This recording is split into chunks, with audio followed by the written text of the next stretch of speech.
Hi, welcome to Shiyana kitchen. நம்ம சேனலில் லஞ்சுக்கு என்னென்னலாம் செஞ்சுருந்தேன் அப்படின்றதான் பார்க்கலாம்.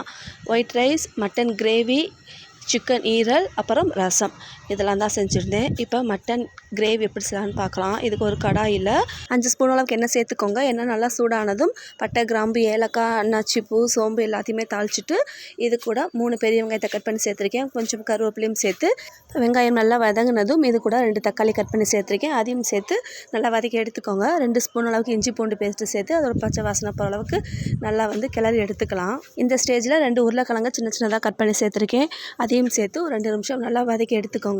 எப்போவுமே மட்டன் குழம்பாக இருக்கட்டும், கிரேவியாக இருக்கட்டும் செய்யும்போது கொஞ்சம் உருளைக்கிழங்கும் சேர்த்தா அதோட ஸ்மெல் ரொம்பவே நல்லாயிருக்கும், சாப்பிட்றக்கும் ரொம்ப டேஸ்ட்டாக இருக்கும். இப்போ மசாலா பொருட்கள் சேர்த்துக்கலாம். 1.5 ஸ்பூன் மிளகாய்த்தூள், 1/2 ஸ்பூன் மஞ்சத்தூள், 1 ஸ்பூன் கரம் மசால் தூள், 1 ஸ்பூன் மல்லித்தூள் சேர்த்து அதையும் நல்லா அந்த உருளைக்கிழங்கோட மிக்ஸ் பண்ணிக்கோங்க.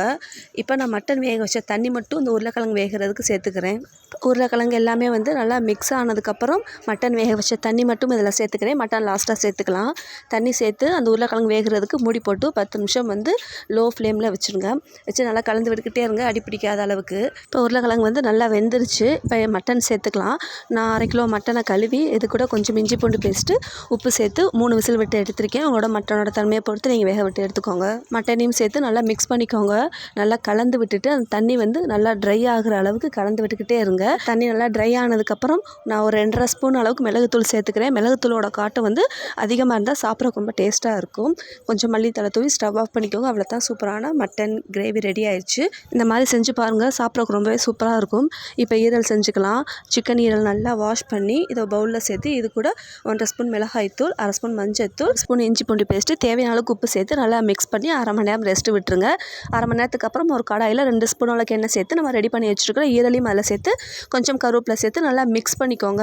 ஈரலும் தண்ணி விட்டுக்கிட்டே இருக்கும். மூடி போட்டு அந்த தண்ணியெலாம் நல்லா ட்ரை ஆகிற அளவுக்கு கலந்து விட்டுக்கிட்டே இருங்க. தண்ணி நல்லா ட்ரை ஆனதுக்கப்புறம் 2 ஸ்பூன் அளவுக்கு மிளகுத்தூள், கொஞ்சம் கருவேப்பிலை மேலே தூவி ஸ்டவ் ஆஃப் பண்ணிக்கோங்க. அவ்வளோதான், சூப்பரான சிக்கன் ஈரல் ஃப்ரை ரெடி ஆயிடுச்சு. இந்த சிக்கன் ஈரல்லையுமே நிறைய அயன் கண்டென்ட் இருக்குது. மட்டன் ஈரல் வாங்க முடியாதவங்க சிக்கன் ஈரல் கூட வாங்கி சாப்பிட்லாம். டேஸ்ட்டும் அதை காட்டிலும் சூப்பராக இருக்கும். அவ்வளோதான், லஞ்சுக்கு ஒயிட் ரைஸ், ரசம், மட்டன் கிரேவி, சிக்கன் ஈரல் ஃப்ரை இதெல்லாம் தான் செஞ்சு சாப்பிட்டு முடிச்சாச்சு.